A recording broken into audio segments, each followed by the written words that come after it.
কাৰ্যসূচী অনুষ্ঠিত হৈছে বিদ্যুৎ বিভাগৰ বিৰুদ্ধে PDCLৰ বিৰুদ্ধে আৰু স্মাৰ্ট মিটাৰৰ বিৰুদ্ধে আপোনাৰ স্মাৰ্ট পত্ৰ দিছে। এই সংক্ৰান্তত অকণ কওকচোন, ৰাইজে যি সমস্যা এই সমস্যাটো আপোনালোকে অনুধাৱন কৰিব পাৰিছেনে বা প্ৰকৃততে এই সমস্যাটো হৈছেনে বাৰু?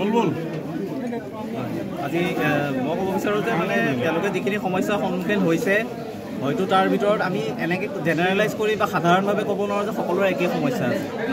সকলোৰে বেলেগ বেলেগ ধৰণৰ সমস্যা হ'ব পাৰে আৰু এই সমস্যাখিনি চোৱাৰ দায়িত্বটো আমাৰ, যিহেতু আমি চাম ব্যক্তিগতভাৱে এজন কনজিউমাৰৰ প্ৰব্লেম ছল্ভ কৰাটো, এজন কনজিউমাৰৰ সমস্যা সমাধান কৰাটোৱে আমাৰ দায়িত্ব।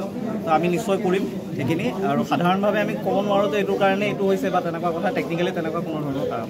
বহু ক্ষেত্ৰত উৰাবাতৰি এটা আমি পাই আছোঁ যে স্মাৰ্ট মিটাৰ লগোৱাটো বাধ্যতামূলক নহয়। এই ক্ষেত্ৰত বিভাগীয় আপুনি এগৰাকী উচ্চপদস্থ বিষয়া হিচাপে কওকচোন, বাধ্যতামূলক নেকি? নাই, বৰ্তমান আপোনালোকৰ আমাক দি আছে যে আমাৰ যিটো ওপৰৰ পৰা অৰ্ডাৰ আহিছে যে সেইমতে আমি ইয়াত ইমপ্লিমেণ্টিং এজেঞ্চি, যেনেকৈ চক্ৰবিতা ছাৰে কৈছে আমাক যে আমি ইমপ্লিমেণ্টিং এজেঞ্চি অথৰিটি ওপৰত আছে, অথৰিটিটো আমাক দিছে, তো আমি ইমানখিনিয়ে ক'ব পাৰিম যে আমি লগাব লাগিব। মানে বাধ্যতামূলক নহয়, মানে নলগাওঁ বুলিলে নলগাব পাৰি নেকি? তেনেকুৱা ধৰণৰ কোনো অহা নাই আমালৈ এতিয়ালৈকে অফিচিয়েলি।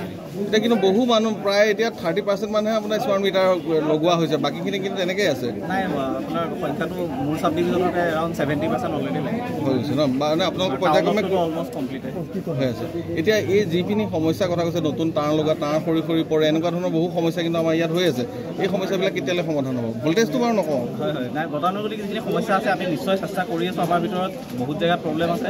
আমি দিনে ৰাতি আপোনালোকেও দেখিছে বতাহ ধুমুহা, এই ছিজনটোত আমাৰ গৰমো বেছি হয়, প্লাছ বতাহ ধুমুহাৰো ছিজন। আমি যিমান পাৰোঁ সোনকালে ৰেষ্ট'ৰ কৰি মানুহক যিমান পাৰোঁ বেছিকৈ পাৱাৰটো দিবলৈ চেষ্টা কৰি আছোঁ।